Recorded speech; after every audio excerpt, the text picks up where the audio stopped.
시편 133편 1절에서부터 3절까지 말씀이 되겠습니다.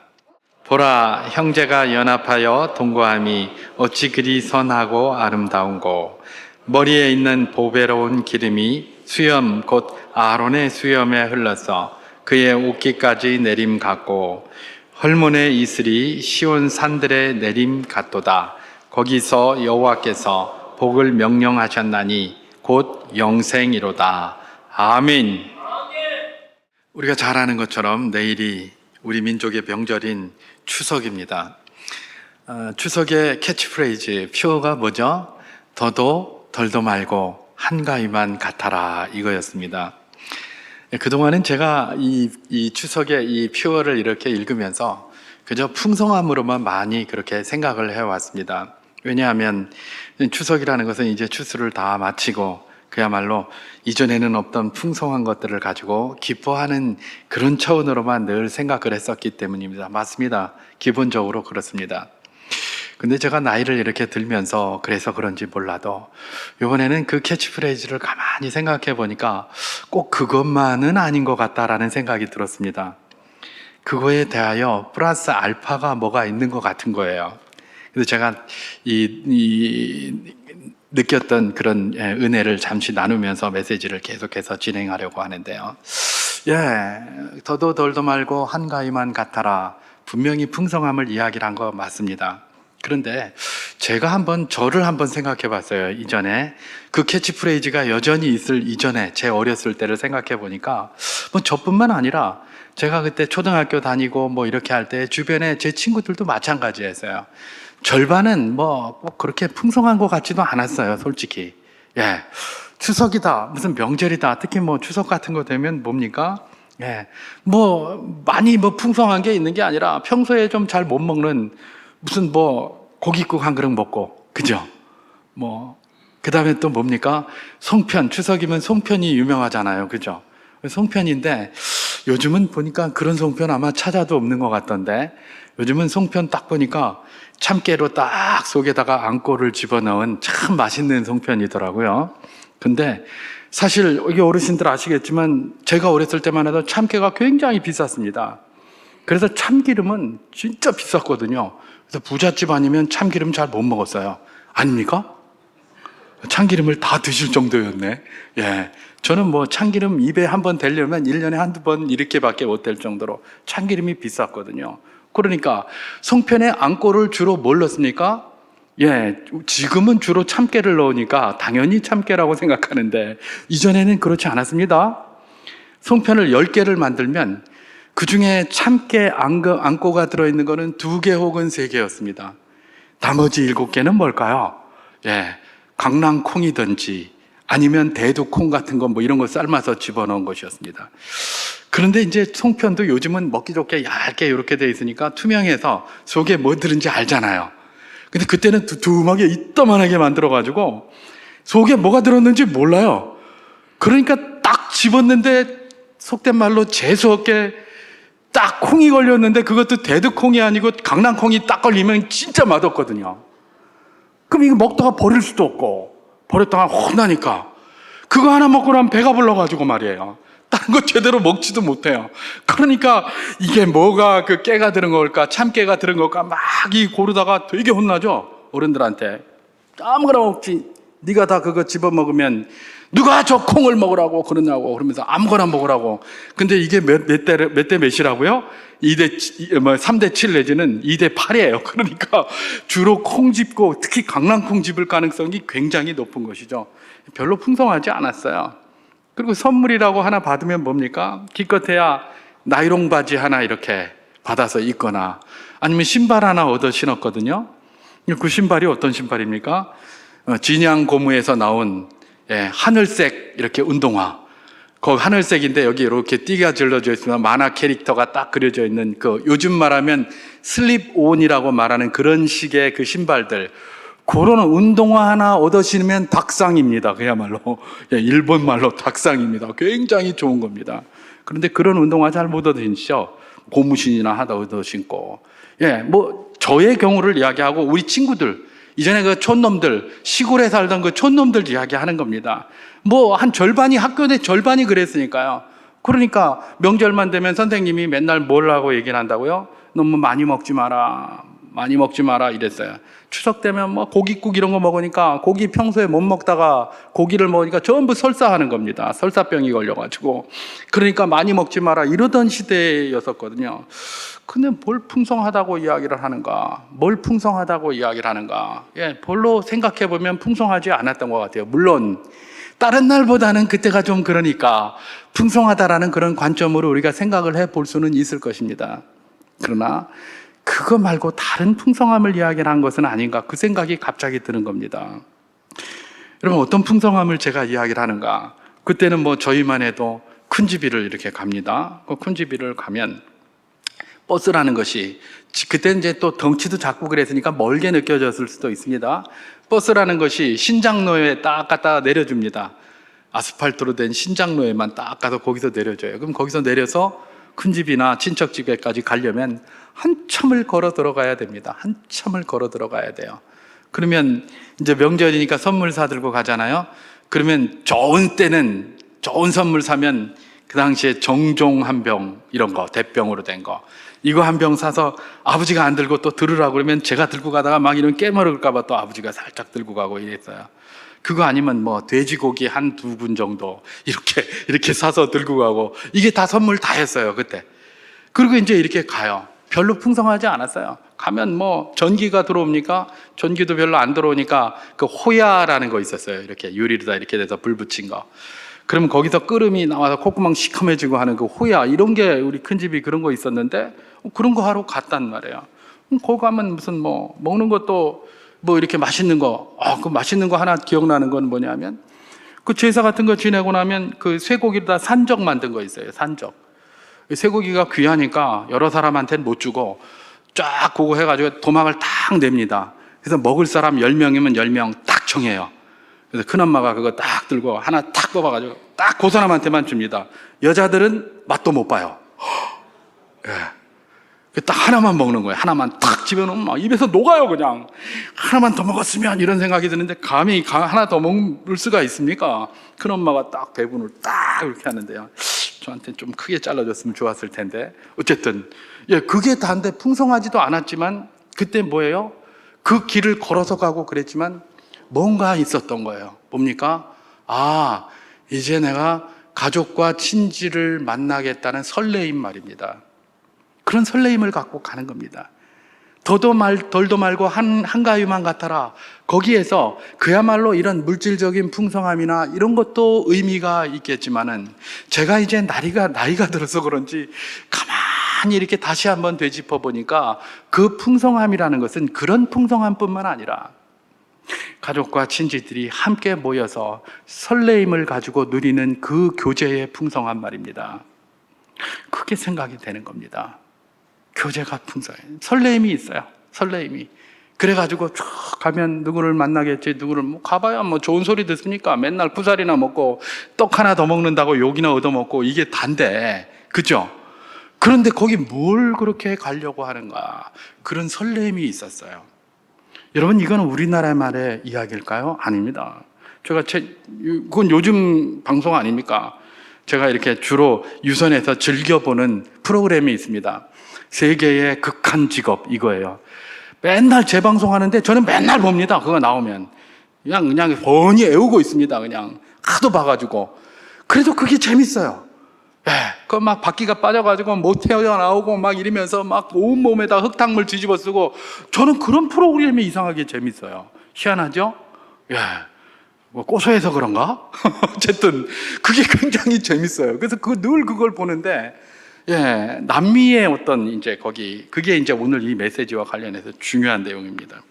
남미의 어떤 그쪽 그게 아마 콜롬비아였던 걸로 기억나는데, 거기에 이제 그 광경입니다. 이게 이제 차가 가는데, 차가 워낙 구닥다리잖아요. 다 고장나고, 그래서 쭉 가다가 연료 분사하는 펌프가 아마 이게 고장난 것 같아요. 연료 분사 펌프가 고장나면 어떻게 그걸 해야 됩니까? 고쳐서 가야 되잖아요. 거기 고칠 수가 없죠. 워낙 멀고 핸드폰도 잘 안 터지고 그러니까, 고쳐서 갈 수가 없습니다. 그러니까 어떻게 갑니까? 야, 이만한 무슨 페트병 같은 데다가 휘발유 기름을 집어넣습니다. 기름을 집어넣고 이렇게 해서 입으로 쭉 빨아가지고 엔진에다가 탁 이렇게 끼웁니다. 그리고 어떻게 한다고요? 옆에 사람이 하나 이거 들고 이렇게 그 엔진 구멍에다가 이거 연료를 넣고 이러고 가요. 이러고 가고 있어요. 예, 우리나라 같으면 난리 날 일 아닙니까? 이거 얼마나 위험한 일입니까? 근데 연료 분사 이게 안 되니까 어떻게 한다? 쭉 입으로 빨아가지고 이렇게 해서 중력으로 이렇게 집어넣어서 막 그렇게 끌고 가고 그러더라고요. 이야, 그래도 다 목적지로 가면 얼마나 좋겠습니까? 문제는 이제 그 사람들이 살고 있는 목적지에 교통수단이 없는 겁니다. 그러니까 그런 걸 타고 가는 거예요. 근데 이게 가다가 물이 질척하고 길이 엉망이니까 거기 빠졌어요. 빠지면 못 나오는 겁니다. 이게 그냥 못 나오니까 어떻게 합니까?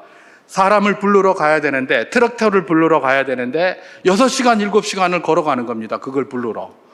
그리고 가서 불러오는데 또 대여섯 시간 또 걸려요. 그 트랙터가 와서 꺼내줬어요. 그러면 그걸 갖다가 하는데 아무 소리도 안 합니다. 거기 승객들이. 뭐 자연스럽게 너무나 받아들여요. 근데 그 중에 한 승객이 있습니다. 여성이었는데 3일을 휴가를 받아서 가는 겁니다. 명절 휴가 3일을 가는 거예요. 휴가를 받아서 가는데 이건 뭐 이게 연료 이러고 앉았지, 차 빠진 거 꺼냈지 이러고 나니까 집에 들어가서는 그 먼 거리를 그렇게 힘들게 갔는데 그 먼 거리에 가면 그 집에 가서 몇 시간이냐? 6, 7시간밖에 못 있는 거예요. 다시 나와야 돼요 또. 그러다가 그렇게 될지 몰라요. 그런데도 불평 한마디가 없는 거예요. 그러니까 옆에서 그 PD가 불평 안 하냐 그랬더니 뭐 늘 이런데 뭐 그런 거 별로 신경 안 쓴다고 그러면서 그러고 가는 거예요. 그러면서 오히려 자기는 가족을 만날, 그 친지를 만날 그 설레임에 기뻐하는 거예요. 와. 여러분, 이거 제가 어렸을 때 이야기가 아닙니다. 지금 우리나라는 아니지만 다른 나라 어느 곳에서 지금 그러고 있습니다. 제가 지금 뭘 이야기를 하고 있습니까? 이 가족과 명절이 돼서 가족과 친지의 만남에 대한 그 설레임들 말입니다.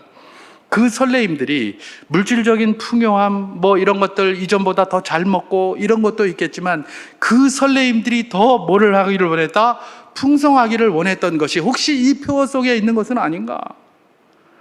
그런 생각이 제가 나이가 드니까 저도 이전에는 뭐 이전보다는 수확이 많고 뭐 추수를 했으니까 많아지고 이래서 우리가 워낙 못 살았기 때문에 그랬을 것이다라고만 생각했는데 이제 저도 나이를 들어서 그런지 그런 생각이 덜컥 나더라고요. 예, 분명히 그런 점도 있을 것입니다. 이전에는 설렘이 있었잖아요. 근데 요즘은 어떻습니까? 예, 모임 자체가 힘들어요. 그죠? 명절에 하면 막 제일 싫다 그러고 막 이렇게 설레임이 어디 있습니까? 그냥 어떻게 하면 좀 안 갈까 이런 것들이 자꾸 진행이 되면서 우리나라만 해도 그런 현상으로 계속해서 이렇게 가고 있는 것이 오늘 우리가 직면하는 그런 사회 아닙니까? 명절이 이전처럼 명절이 되지 않는 것 같고 또 가족과 친지들을 만나는 것에 대한 설레움이 점점 줄어들고 있는 것 같습니다. 그러면 뭐가 많이 생깁니까? 이유가 많이 생깁니다.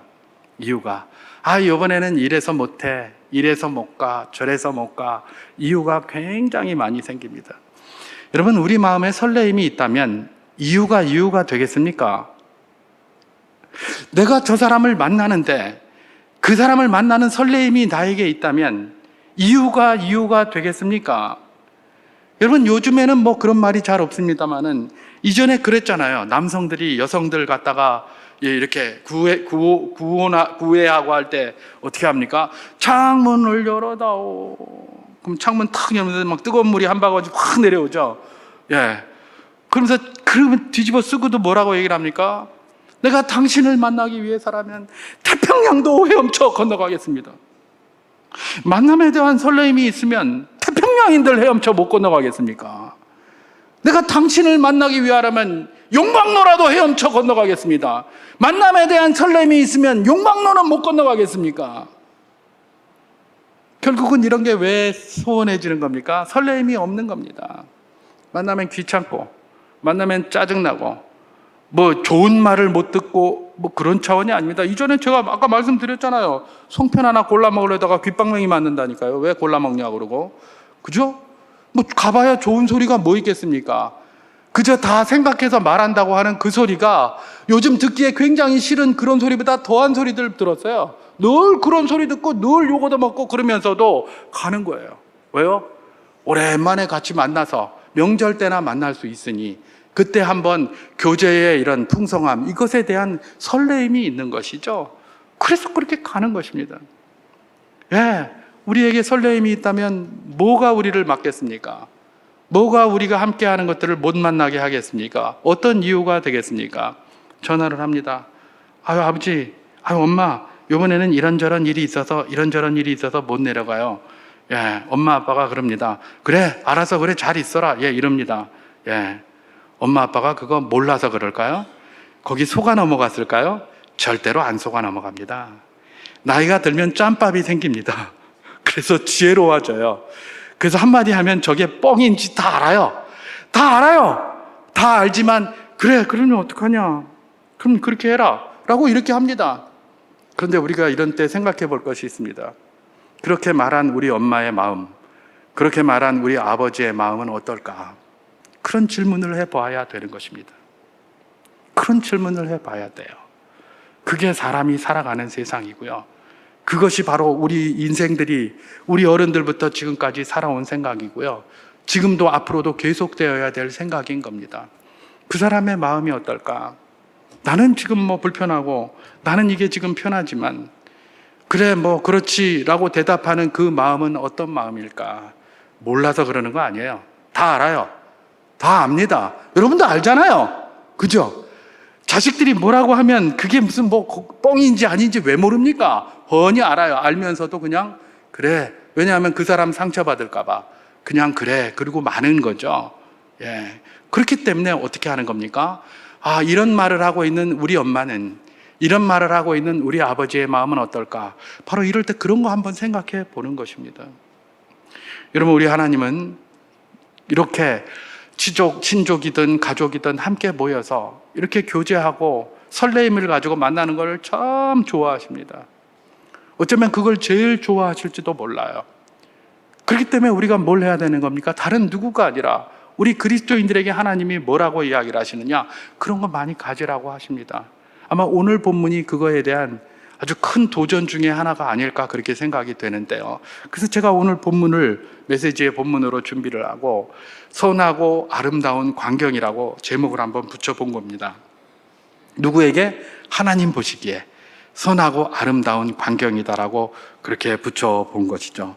자, 오늘 본문 우리가 읽은 이 노래는 부제가 이렇게 붙어 있습니다. 부제가 붙었는데 다윗의 시, 성전에 올라가는 노래라고 붙었습니다. 네, 다윗이 시를 지은 거예요.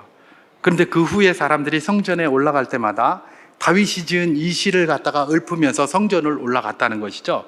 그게 이제 부제로 여러분 성경에 보면 파랗게 이렇게 붙어 있을 겁니다. 자, 오늘 본문 시편 133편 1절을 제가 한번 봉독해 보도록 하겠습니다. 보라, 형제가 연합하여 동거함이 어찌 그리 선하고 아름다운고, 그렇게 얘기를 합니다. 다윗이 형제가 연합하여 동거하는 것이 정말 선하고 아름답다 이렇게 외치고 있습니다. 이건 감탄사입니다. 외치고 있는 거예요. 그런데 여기서 다윗의 입을 통해서 이렇게 외쳐진 것은 누구의 마음과 같다? 하나님의 마음과 같다고 보면 틀리지 않습니다. 제가 그 이유를 뒤에 가서 이야기를 하도록 하겠습니다. 자, 여기서 형제가 연합하여 동거한다라 할 때 연합하다라는 말을 이 히브리어를 한번 찾아보니까 야하드라는 말이 쓰였습니다. 야하드. 이건 의미가 우리 번역하고 조금 다르기 때문에 제가 이걸 대는 겁니다. 그 의미가 뭐냐면 일심으로, 한마음으로, 똑같이, 같은 방식으로 이런 뜻이에요. 물론 연합하다라는 것도 그런 의미가 좀 있죠, 그죠? 일심으로, 한마음으로, 똑같이, 야하드, 그런 게 쓰였습니다. 그리고 여기서 동거함이라고 쓰였습니다. 이 동거하다는 말은 야샤브라는 말이 쓰였습니다. 이 야샤브는 동거라는 번역도 할 수 있겠지만 기본적으로 앉아있다라는 뜻입니다. sit, 앉아있다는 거예요.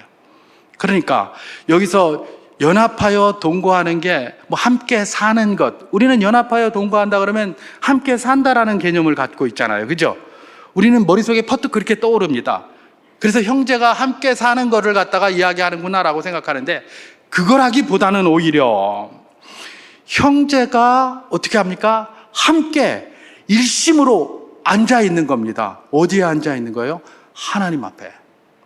다시 말해서 예배자로서 형제가 앉아 있다는 겁니다. 그 형제가 누구인가?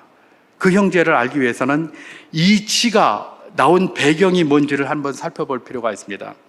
주석가들은 시편 133편이 이렇게 나왔다고 주석하고 있습니다. 어떻게 나왔느냐?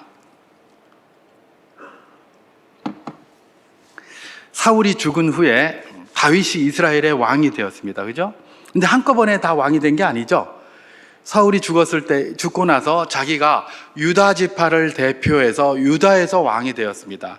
그리고 헤브론을 자기의 수도로 정했었습니다. 그런데 다윗이 그때 힘이 워낙 강성했고 자기 밑에 요압, 아비셀 이런 이 요압과 같은 장군들이 있었고 대단한 장군들이 많이 있었기 때문에 얼마든지 무력으로 그냥 사울의 군대까지 다 물리치고 북쪽 이스라엘까지 다 물리칠 수 있었습니다. 사울을 따르던 그런 사람들까지. 근데 다윗은 그렇게 하지 않았습니다. 그저 그대로 하나님 앞에 맡기고 자기는 그냥 헤브론에서 통치를 했어요. 몇 년 동안요? 유다 지파에 대해서 7년 반 동안 헤브론에 앉아서 진짜 오랫동안 얼마든지 유혹이 있지 않겠습니까? 특히 요압 장군 같은 사람은 옆에서 계속 다윗을 부추기거든요. 장군, 왕이요, 저거 처분해야죠 하는 아주 호전적인 사람이었는데 그런 사람 말이 그렇게 있었지만 끝까지 버티면서 내 민족의 피를 흘릴 수는 없다 이래가지고 끝까지 버텼어요. 그래서 7년쯤 지나고 나서 뭐가 된 겁니까? 사울의 아들이었던 이스보셋이 죽게 되고 거기에 왕이 없는 무주공산이 된 것이죠. 그러니까 거기에 리더들이 어떻게 합니까? 다윗에게 찾아옵니다. 찾아와가지고 우리의 왕도 좀 돼주세요 이렇게 요청을 한 것입니다. 그래서 다윗이 그때서야 통합 왕국의 왕이 됩니다. 왕이 돼서 수도를 헤브론이 아니라 여부스를 공격해서 얻은 예루살렘을 수도로 정하고 그곳으로 옮기면서 다윗성이라고 불렀습니다. 그리고 거기 성막을 설치하고 그 성막에다가 하나님의 궤를 거기다가 모셔놓았던 것이죠. 자, 그런데 말입니다. 이게 정치적으로는 크게 한 우산으로 이렇게 딱 쓰게 됐는데 통일왕국의 왕으로 이렇게 우산을 쓰게 됐는데 여전히 사울을 따르던 사람들이 많이 있지 않습니까? 사울의 영향을 받은 사람. 그러니까 이게 하나가 되지 못했어요. 이게 그 당시의 정치적 현실이었어요. 그래서 날마다 갈등이 있었고요. 날마다 싸움이 있었고요. 막 그랬습니다. 그게 나중에 다시 나타난 결과가 뭡니까? 이 다윗의 손자인 르호보암 때에 남과 북이 갈라지잖아요. 그죠? 이게 뭐냐면 뿌리 깊게 그들 속에 남아있었던 이런 반목과 적대감이 해소가 다 안 된 결과예요. 그래서 그런 결과가 나타나는 것이거든요. 어쨌든 겉으로는 한 우산 속에 딱 들어왔지만 안에는 하나가 되지 않았어요. 그런데도 다윗은 어떻게 한 겁니까? 끊임없이 이들이 하나가 되기를 원해서 아마 기도를 많이 했을 겁니다. 요즘에 우리가 보는 정치인들은 어떻게 합니까? 그런 것들이 있으면 오히려 분열시켜가지고 자기들의 입지를 강화하기 위해서 얼마나 노력들을 합니까? 얄팍한 정치인도 아니죠. 이것들은 정객들입니다. 정객들. 자기 유익을 위해서 백성을 갈라치게 하고 가르고 갈등하게 만들고 싸우게 만들고 다윗은 그렇게 하지 않았습니다. 이미 갈등하고 싸워있던 두 백성을 갖다가 하나로 뭉치기 위하여 자기의 얼마나 노력을 많이 했는지 모릅니다. 7년 반 동안 헤브론에서 자기가 왕노릇 했고요. 그러고 나서 자연스럽게 붙어서도 그게 제대로 되지 않으니까 얼마나 하나님 앞에 기도하고 고민했는지 몰라요. 그런데 어느 날 유대의 명절이 되었습니다. 이스라엘에 명절이 딱 됐는데 지금 성막이 어디 있습니까? 예루살렘 다윗성에 있는 겁니다. 그리고 거기에 뭐가 있습니까? 하나님의 법궤가 거기에 있는 거예요. 그러니까 명절이 되니까 이 이스라엘 사람들, 신실한 신앙인들이 예루살렘으로 모이기 시작하는 겁니다. 모이기 시작하는 거예요. 그러더니 정치적으로는 서로 갈등하고 싸우고 막 이러지만은 하나님 앞에서는 전부 예배자의 자리에 서 있는 겁니다. 예배 자리에 서 있어서 하나님을 찬양하고 예배하는 그 모습이 얼마나 아름다운지 그걸 보고 감탄사가 쏟아져 나온 겁니다. 누가요? 다윗이요. 그게 시편 133편입니다. 형제가 연합하여 동거함이 어찌 그리 선하고 아름다운고. 형제가 연합해서 정말 정치적으로는 생각은 전부 달라서 막 싸우고 있지만은 하나님 앞에서 이렇게 연합하여 동거하는 것이 얼마나 아름다운지, 그 이야기를 지금 여기에 우리는 그냥 평서문처럼 이렇게 돼 있지만 감탄사를 외치고 있는 겁니다. 감탄사를 외치고 있어요. 그러면서 그 광경이 얼마나 아름다운지 말로 표현을 할 수가 없습니다. 그러니까 그 당시에 최고의 표현을 하죠. 뭐라고 표현합니까? 시편 133편 2절에서 3절 말씀을 제가 한번 봉독해 보도록 하겠습니다. 시편 133편 2절에서 3절 말씀입니다. 뒤에 있어서 찾기가 그렇죠. 제가 봉독해 보겠습니다. 머리에 있는 보배로운 기름이 수염 곧 아론의 수염에 흘러서 그의 옷깃까지 내림 같고 헐몬의 이슬이 시온의 산들에 내림 같도다. 거기서 여호와께서 복을 명령하셨나니 곧 영생이로다. 그렇게 얘기합니다. 그 광경이 얼마나 아름다운지, 그야말로 그 당시에 이스라엘 사람들이 제일 영광스러운 광경으로 생각했던 아론의 대제사장 임직식의 광경에 비유를 하고, 또 헐몬의 이슬이 땅에 내리는 것, 이스라엘에 사실 그 이슬이 잘 없지 않습니까? 헐몬의 이슬은 생명을 나타내는 것이고 하나님의 은혜를 상징하는 거예요. 그게 내림과 같은 그런 표현, 그 당시에 최고의 표현으로 이 광경이 아름답다는 것들을 다윗이 지금 고백하고 있는 것입니다. 제가 다윗의 이 고백이 하나님이 기뻐하시는 고백이라고 제가 말씀을 아까 드렸습니다. 왜 그럴까요? 하나님이 이렇게 연합하여 하나님 앞에 예배자의 자리에 서는 걸 너무나 기뻐하시기 때문에 그렇습니다. 에이, 그걸 어떻게 알아요? 성경이 그렇게 이야기하고 있습니다. 여러분, 하나님께서 제일 먼저 창조하신 것이 뭡니까? 에덴입니다. 에덴은 어떤 특징을 가지고 있습니까?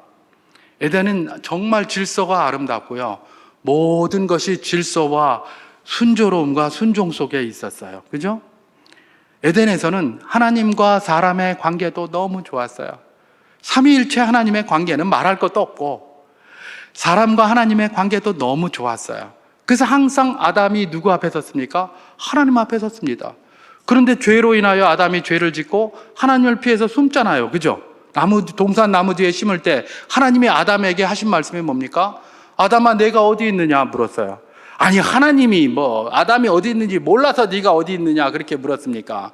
하나님이 왜 아담아 네가 어디 있느냐 물었습니까? 네가 있을 자리가 나무 뒤에 숨는 자리가 아니라 내 앞인데, 코람 데오의 자리, 이 하나님 앞에서의 자리인데 왜 거 숨었노? 그 말입니다. 아담아, 왜 네 자리에 안 있고 딴 데 가 있느냐? 이렇게 됐어요. 죄로 말미암아 그렇게 됐어요. 그리고 사람과 사람의 관계도 너무 좋았어요. 그죠? 그러니까 하나님께서 아담이 독처하는 것이 보기가 좋지 않아서 하와를 지어서 아담에게 데리고 왔습니다. 그랬더니 아담이 뭐라고 했습니까? 이는 내 뼈 중에 뼈요 살 중에 살이로다.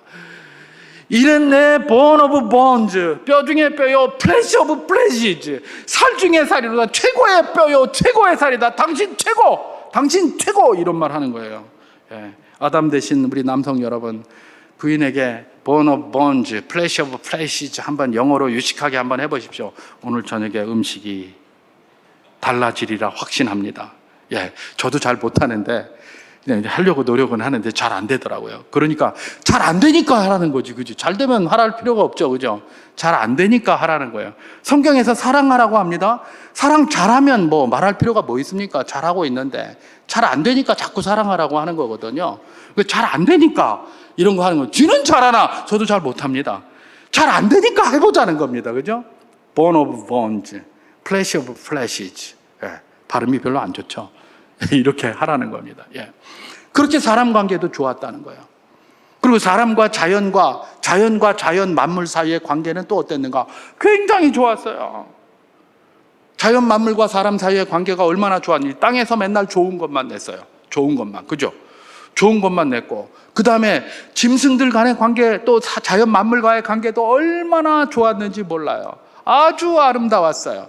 그래서 짐승들이 서로 잡아먹지도 않고요. 창세기에 보면 에덴 동산에서는 짐승들이 먹는 것들이 뭐예요? 전부 채소였어요. 과일이었어요. 육식하지 않았어요. 그 육식은 뒤에 나오는 거예요. 언제요? 노아 홍수 이후에 나오는 이야기들이에요.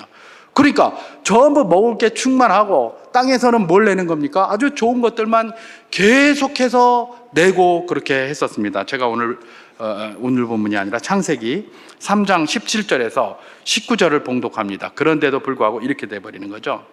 창세기 3장 17에서 19절입니다. 아담에게 이르시되 내가 내 아내의 말을 듣고 내가 내게 먹지 말라 한 나무의 열매를 먹었은즉 땅은 너로 말미암아 저주를 받고 내 평생에 수고하여야 그 소산을 먹으리라.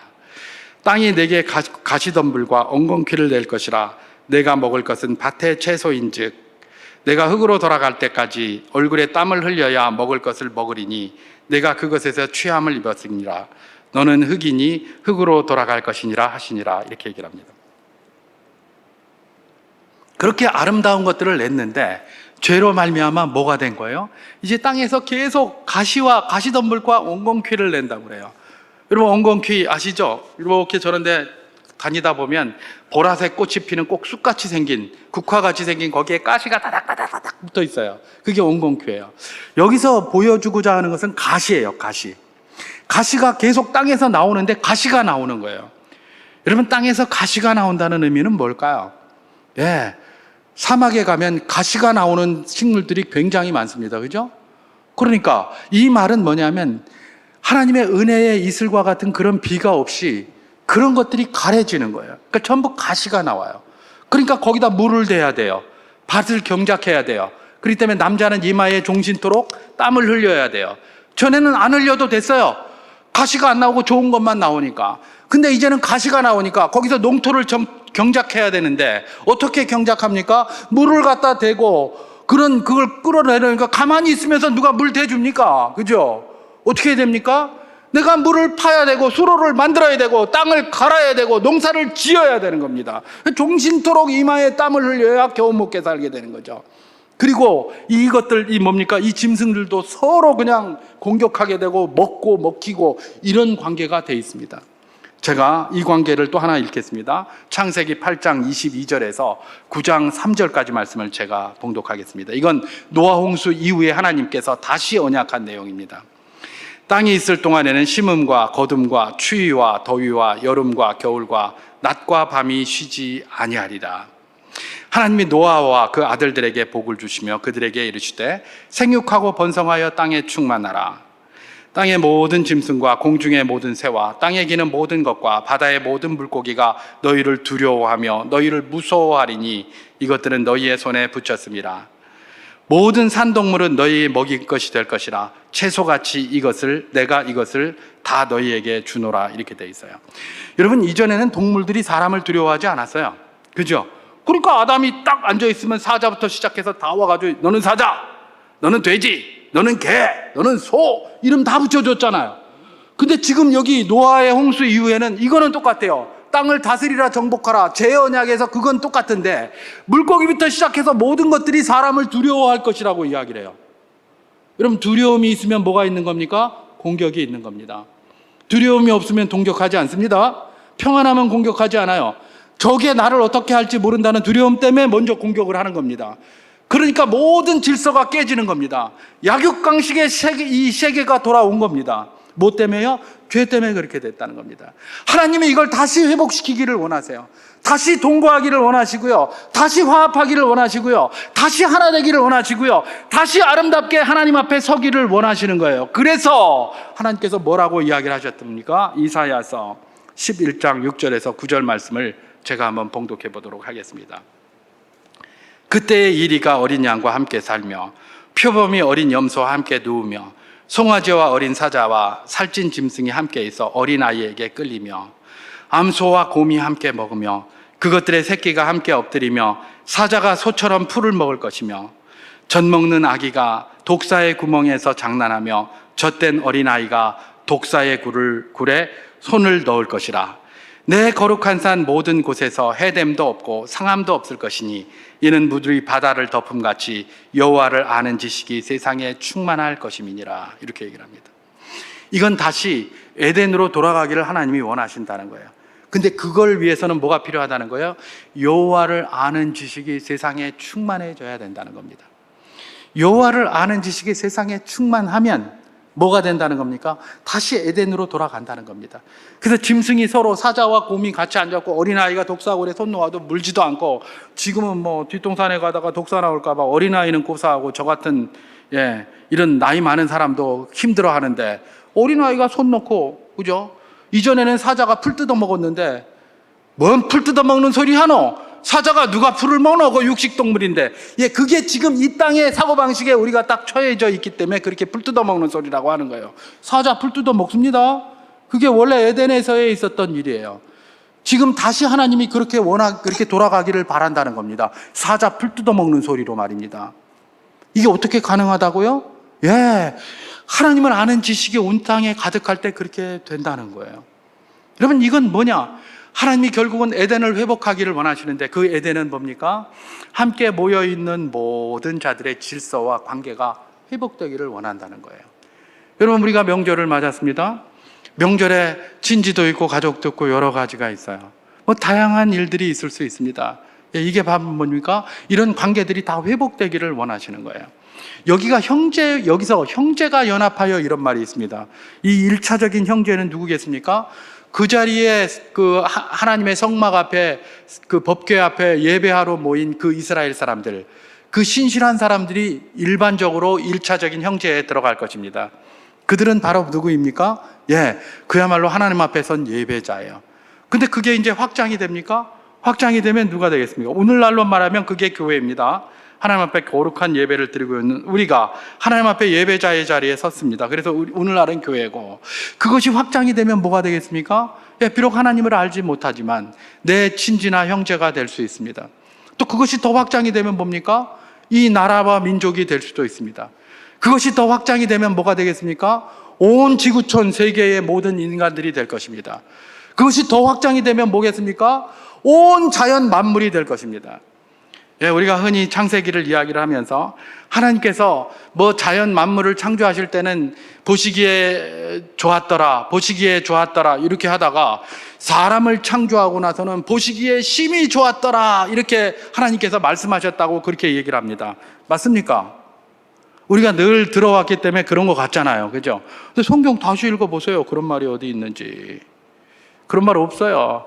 하나님은 사람을 창조하셨을 때나 온 만물을 창조하셨을 때나 다, 물론 사람을 창조하셨을 때 보시기에 좋았더라라는 말이 없으니까 그런 식으로 해석을 하는데, 그 뒤에 말을 잘 읽어봐야 돼요. 다 보시기에 좋았어요. 그럼 보시기에 심히 좋았다라는 말은 뭐가 보시기에 심히 좋았다는 말입니까? 하나님이 창조하신 이 모든 것을 보시고 보시기에 심히 좋았더라예요. 사람만 보고 그런 것이 아니라 창조하신 모든 만물이 질서 있게, 아름답게, 코스모스, 규칙적으로, 멋지게, 순서에 맞게, 아름답게 흘러가는 그걸 보면서 심히 좋아하셨다는 거예요. 사람 만들고 심히 좋아하신 거 아니에요? 그냥 좋아하셨어요.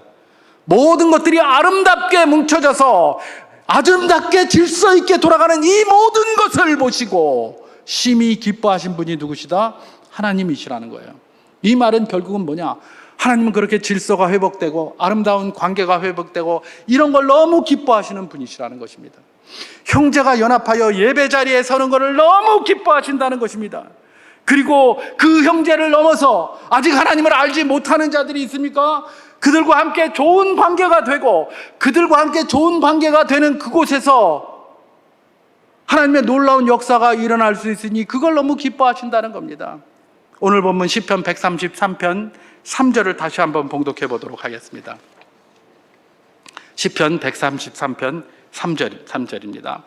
헐몬의 이슬이 시온의 산들에 내림 같도다. 거기서 여호와께서 복을 명령하셨나니 곧 영생이로다. 그렇게 얘기를 합니다. 하나님께서 복을 주셨어요. 어디에다 복을 주셨다고요? 형제가 연합해서 그야말로 신실한 예배자들이 모여서 함께 예배하는 그곳에 하나님께서 뭘 했다? 복을 명령하셨다는 거예요. 복을 명령하셨다는 건 복 안 주면 됩니까? 안 됩니까? 안 돼요. 명령이니까 바로 복을 줘야 돼요. 그 자리에. 근데 그 복이 뭐예요? 영생의 복을 줬다는 거예요. 복을 줘도 되고 안 되는 거 아니에요. 이 자리에는 반드시 복이 있게 돼 있어요. 뭐가 있다? 예배자의 자리에 예배자들이 서 있는 데는 반드시 복이 있게 돼 있어요. 어떤 복이? 영생의 복이 있게 돼 있다는 거예요. 그게 바로 성경의 이야기입니다. 이 말은 뭡니까? 우리가 명절을 맞아서 여러 사람들을 만나게 될 것입니다. 그 가운데 하나님 믿지 않는 자들도 있고 여러 사람이 있을 수 있어요. 다양한 사람은 이런 얘기도 하고 저런 얘기도 하고 속을 득득 긁는 사람도 있고 짜증나게 하는 사람도 있고 별 사람들 다 있을 것입니다. 그런데 그 가운데 누가 예배자의 자리에 서라는 겁니까? 내가 서라는 겁니다.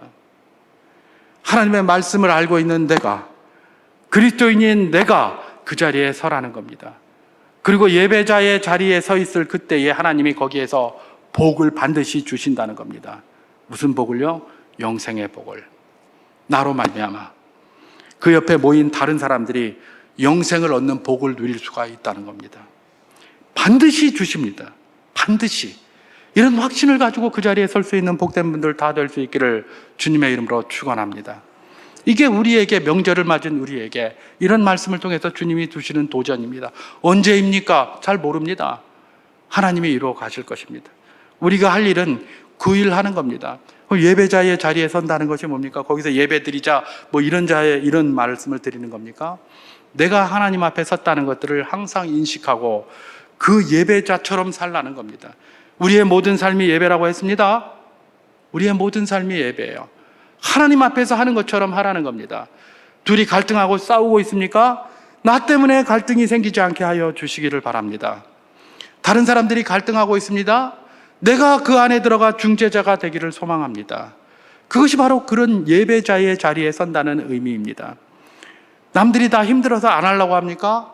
내가 좀 하시기 바랍니다. 그게 예배자의 자리입니다. 명절이 정말 기다리고 설레임이 되는 그것이 되기 위해서는 내가 예배자에 잘 서 있으면 머지않아 하나님께서 그곳에 영생의 복을 주시고 설레임의 자리를 만들어 가실 줄 확신합니다. 그리고 답답한 것이 있으면 기도하십시오. 하나님이 그 기도는 다른 어떤 기도보다 더 확실히 들어주시리라 확신합니다.